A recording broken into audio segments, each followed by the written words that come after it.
Just 2 hours ago, Allied air forces began an attack on military targets in Iraq and Kuwait. These attacks continue as I speak. Ground forces are not engaged. This conflict started August 2nd when the dictator of Iraq invaded a small and helpless neighbor. Kuwait, a member of the Arab League, a member of the United Nations, was crushed. Its people brutalized. 5 months ago, Saddam Hussein started this cruel war against Kuwait. Tonight, the battle has been joined. This military action, taken in accord with United Nations resolutions and with the consent of the United States Congress, follows months of constant and virtually endless diplomatic activity on the part of the United Nations, the United States, and many, many other countries. Arab leaders sought what became known as an Arab solution, only to conclude that Saddam Hussein was unwilling to leave Kuwait. Others traveled to Baghdad in a variety of efforts to restore peace and justice. Our Secretary of State, James Baker, held an historic meeting in Geneva, only to be totally rebuffed. This past weekend, in a last-ditch effort, the Secretary General of the United Nations went to the Middle East with peace in his heart, his second such mission, and he came back from Baghdad with no progress at all in getting Saddam Hussein to withdraw from Kuwait. Now, the 28 countries with forces in the Gulf area have exhausted all reasonable efforts to reach a peaceful resolution, have no choice but to drive Saddam from Kuwait by force. We will not fail. Force. We will not fail. Force. We will not fail. Force. Air attacks are underway against military targets in Iraq. We are determined to knock out Saddam Hussein's nuclear bomb potential. We will also destroy his chemical weapons facilities. Much of Saddam's artillery and tanks will be destroyed. Our operations are designed to best protect the lives of all the coalition forces by targeting Saddam's vast military arsenal. Initial reports from General Schwarzkopf are that our operations are proceeding according to plan. Our objectives are clear.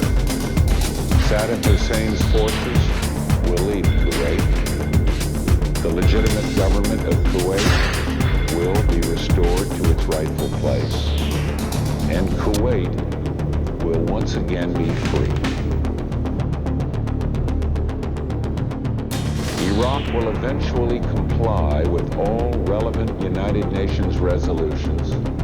And then, when peace is restored, it is our hope that Iraq will live as a peaceful and cooperative member of the family of nations.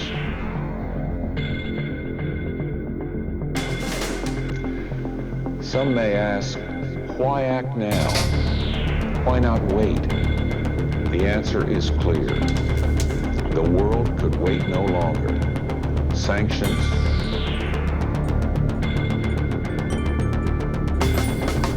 while the world waited, Saddam Hussein systematically raped, pillaged, and plundered a tiny nation, no threat to his own.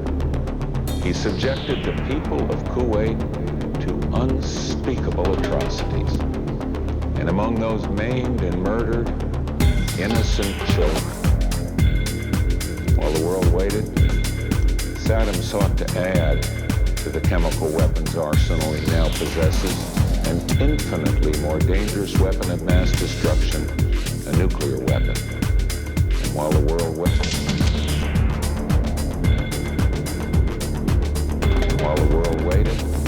the world talked peace and withdrawal, Saddam Hussein dug in and moved massive forces into Kuwait. While the world waited, while Saddam stalled, more damage was being done to the fragile economies of the Third World, emerging democracies of Eastern Europe, to the entire world, including to our own economy.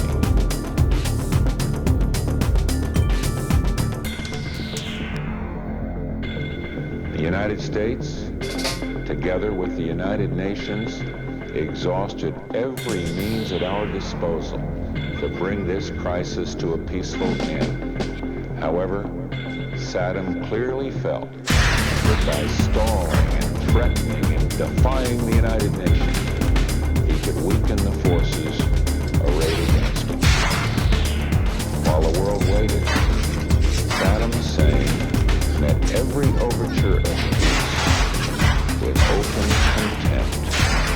While the world prayed for peace, Saddam prepared for war. I had hoped that when the United States Congress, in historic debate, took its resolute action, Saddam would realize he could not prevail and would move out of Kuwait in accord with the United Nations resolutions. He did not do that. Instead, he remained intransigent, certain that time was on his side. Saddam was warned over and over again to comply with the will of the United Nations, leave Kuwait or be driven out. Saddam has arrogantly rejected all warnings. Instead, he tried to make this a dispute between Iraq and the United States of America. Well, he failed.